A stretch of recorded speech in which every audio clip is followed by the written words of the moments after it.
انتهت الحلقة اللي فاتت بعد كلام كتير في إن القرن ال19 كان علماء الآثار المصريين مقتنعين إن مصر ما عندهاش عصر قبل العصور التاريخية.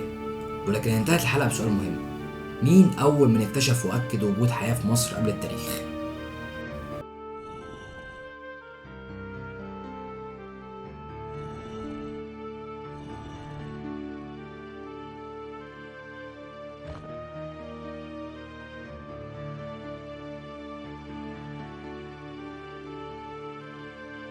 أهلا بيك في بيت الحياة قلب رعنخ.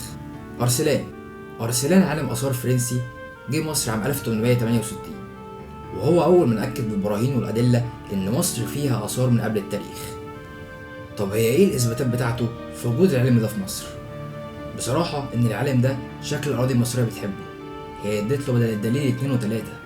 أولهم أثناء رحلته حوالين الأهرامات قدر يشوف ويلاقي في صحراء الأهرامات دي شوية آلات بسيطة من الزران المهذب شبه اللي لقاه في أوروبا. تاني حاجة إنه قدر يكتشف في الهضبة اللي بتبص على وادي الملوك مصنع عظيم من الزران يرجع عهده إلى العصر الحجري القديم. واللي مش عارف إيه هو الزران، هو نوع من أنواع الأحجار القديمة اللي كان بيستخدمها المصريين زمان.